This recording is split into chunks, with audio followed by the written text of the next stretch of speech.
Hello बच्चों, good morning. और आप जिस लेक्चर डेमो की बात चलने वाली है वो है physics second semester demo lecture. तो बच्चों, फिजिक्स के बारे में तो अगर ये कहा जाए कि one of the most toughest subject ये है तो इसमें कोई गलत नहीं होगा।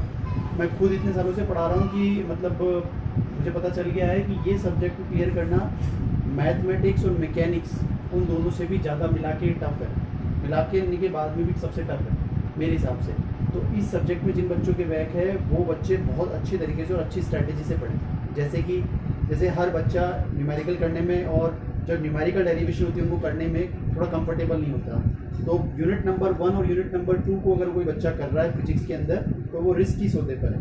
ठीक है, आपको 3 यूनिट पेपर में अटेम्प्ट करनी है। You have to ask 5 unit but you have to attempt only 3। तो 3 यूनिट अटेम्प्ट करनी है, 48 मार्क्स का पेपर होगा, केवल 2 घंटे का पेपर होगा। डेरिवेशन में टाइम चला जाता है, मैं आपको फिर बता रहा हूँ। तो इसमें पास होने की स्कीम है बच्चों, unit number 3, unit number 4 and unit number 5। जो बच्चा यूनिट नंबर 3, 4 और 5 को करेगा वो बच्चा 100% फिजिक्स में इस बार पास हो जाएगा, क्योंकि पास होने के लिए चाहिए केवल 16 मार्क्स। ठीक है। और दूसरी बात क्या है? दूसरी बात यह है कि यूनिट नंबर 3 और 4 जो है बहुत सिंपल है। यूनिट नंबर 3 है कोरेंट और सोर्सेस, और यूनिट नंबर 4 है आपके पास में लेज़र से रिलेटेड है, लेज़र और न्यूक्लियर डिटेक्टर, वो यूनिट नंबर 5 है। ये तीनों वो यूनिट है जिनमें सबसे कम माता फोड़ी है। अगर फिजिक्स में आसान तो कुछ होता ही नहीं है, लेकिन ये तीनों वो है जो सबसे कम डिफिकल्ट है।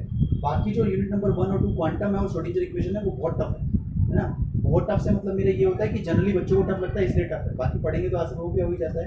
बाकी अभी जब अपने पास में ऑप्शन है कि अपने को केवल 3 यूनिट करनी है, तो बच्चों आप चाहे कोचिंग मतलब टेस्ट सीरीज लो ऑनलाइन या मतलब मुझे कोई मतलब नहीं है, लेकिन यूनिट नंबर 3, 4 और 5 को ही पढ़ना अगर पास होना हो तो। ठीक है, बाकी जैसी जिसकी इच्छा। तो कहानी है यूनिट नंबर 4 की, लेज़र।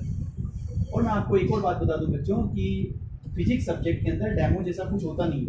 क्यों नहीं होता? क्योंकि फिजिक्स सब्जेक्ट के अंदर चीज़ें इंटर रिलेटेड है। मैं किसी भी चीज़ को बीच में नहीं छोड़ सकता। बीच में छोड़ दूंगा तो कई बच्चों के बढ़िया बढ़िया कमेंट आते हैं कि सर आपने तो पूरा नहीं पढ़ाया या जो भी। ठीक है, तो ये केवल डेमो है and I hope you understand exact meaning of demo. Demo means it's just a demo lecture to give you an intellection that whether the teacher performing is understandable to you or not. Okay, only thing is that. तो आपको केवल ये समझना है कि मुझे समझ में आ रहा है या नहीं आ रहा है। लेजर का पूरा फिनोमिना बच्चों 3 चीज़ों पे टिका हुआ है। Only 3 things. पहला आपका मीडियम, ठीक है। दूसरा आपका पंपिंग सोर्स, और तीसरा है बच्चों आपका वो है ऑप्टिकल रेजोनेटर। ठीक है, ये 3 चीज़ों पर आपका कोई सा भी लेजर हो, हीलियम नियॉन लेजर हो, सेमीकंडक्टर लेजर हो या और भी कोई टाइप का लेजर हो, तीनों ही टाइप के जो सेमीकंडक्टर जो आपके लेजर हैं वो तीनों ही टाइप के लेजर के अंदर ये 3 चीज़ जिस बच्चे को समझ में आ गई उसको लेजर का फिनोमिना समझ में आ गया। ठीक है, बेसिक फिनोमिना ऑफ लेजर क्या होता है sir? Basic phenomena of laser जो है वो केमिस्ट्री पर डिपेंड करता है। आपको पता होगा, जैसे आपने केमिस्ट्री में हम लोग क्या पढ़ते हैं, केमिस्ट्री में हम लोग ये पढ़ते हैं कि सर जैसे कोई मॉलिक्यूल है, इस मॉलिक्यूल को मान लीजिए कोई सडन एनर्जी मिली तो ये अपनी ग्राउंड स्टेट को छोड़ के और कहाँ चला जाता है? ग्राउंड स्टेट को छोड़ के अपनी हाई स्टेट में आ जाता है। लेकिन आपको अच्छी तरह से पता होगा कि हाई स्टेट जो है वो हाईली अनएक्साइटेड स्टेट है, हाईली एक्साइटेड स्टेट है। तो हाईली एक्साइटेड होने की वजह से ज़्यादा देर वहाँ रुक नहीं सकता। आज रुक जाएगा बट रुक नहीं सकता ज़्यादा देर, तो वापस फॉल बैक करेगा। तो जब फॉल बैक होता है तो एब्जॉर्प्शन होता है। ठीक है, फॉल बैक होगा तो इसे लेजर की फुल फॉर्म ये light amplification of stimulus emission and radiation. तो स्टिमुलेशन होता है यहाँ पर। स्टिमुलेशन मतलब ऊपर अगर 1 आएगा तो नीचे आते वक्त मेटा स्टेबल के बाद में जब वापस ग्राउंड स्टेट में आएगा तो 1 से 4 हो जाएंगे, 4 से 15, 15 से 16, 16 से 500 ऐसे। तो जो एटम है उनमें क्या हो रहा है, उनकी एनर्जी इंक्रीज हो रही है। स्टिमुलेटेड एमिशन जिसको बोलते हैं, full form light amplification, stimulated emission and radiation. तो स्टिमुलेशन का क्या मतलब? स्टिमुलेशन का मतलब यहाँ से अगर एक मॉलिक्यूल गया, मॉलिक्यूल जा क्यों रहा है? क्योंकि यहाँ पे जो मॉलिक्यूल पड़ा था उसको आपने एच की एनर्जी दे दी। H means photon energy. तो फोटोन एनर्जी जैसे उसको मिली तो वो क्यों रुकेगा? वो तो भाग जाएगा। भाई गरीब आदमी को आपने क्या करा, आप फॉर्च्यूनर गाड़ी खरीद के दे दी तो क्या करेगा? वो सोएगा भी फॉर्च्यूनर में और उसकी एसी खराब कर लेगा, होता ही है जनरली। तो वही वाली कहानी यहाँ पर थी। यदि आपने अनस्किल्ड पर्सन को कुछ ऐसा चीज़ दे दिया है जो उसकी रेंज के बहुत बाहर है तो वो फिर पागल सा हो जाता है। कोई खेल इन ग्राउंड स्टेट वाले इलेक्ट्रॉन एटम्स के साथ में। तो बच्चों आपको ये समझना है कि जो एच न्यू एनर्जी है, ये एच न्यू एनर्जी का ही पूरा का पूरा खेल। स्किंटिलेटर का नाम आपने सुना होगा, जैसे अपने मोबाइल में फ्लैश लाइट होती है। तो बच्चों अपने मोबाइल में जो फ्लैश लाइट होती है, वो फ्लैश लाइट जो होती है स्किंटिलेटर्स, उनमें भी एच न्यू का ही फर्क रहता है। एक्चुअली क्या होता है, एमिशन होता है, रेडिएशन होता है, एमिशन होता है, रेडिएशन होता है और स्टिमुलेशन प्रोसेस होता है, इसलिए इसका नाम ही इन्होंने रख दिया लाइट एम्प्लीफिकेशन।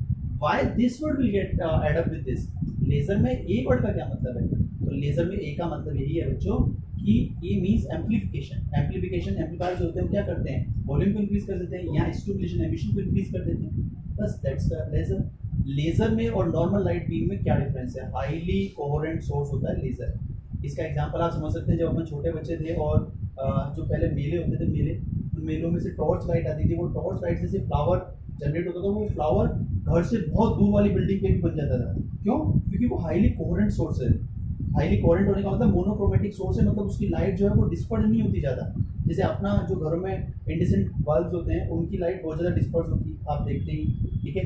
लेकिन जो लेज़र लाइट होती है, उस लेज़र लाइट की खास बात यही है बच्चों कि वो लेज़र लाइट जो है वो जल्दी सी नॉन क्रोमेटिक होती नहीं है, उसकी प्रॉपर्टी कि वो मोनोक्रोमेटिक होती है और हाईली कोहेरेंट होती है।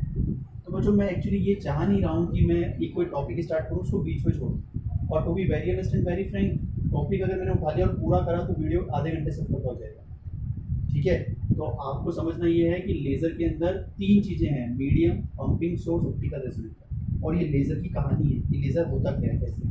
अब सर इस कहानी को इसके ऊपर डाल के तो देखिए, किसी भी चीज़ को मीडियम की रिक्वायरमेंट है, जिससे अपन पढ़ने वाले हैं हीलियम नियॉन लेज़र। तो हीलियम नियॉन लेज़र के अंदर क्या होता है बच्चों, एक रूबी लेज़र भी होता है। तो जैसे रूबी लेज़र की बात कर लेते हैं यहाँ पे। तो जो रूबी लेज़र होता है ना बच्चों, वो रूबी लेज़र में क्या होता है, Ruby is a crystal, Cr2O5 14H2, it's a crystal.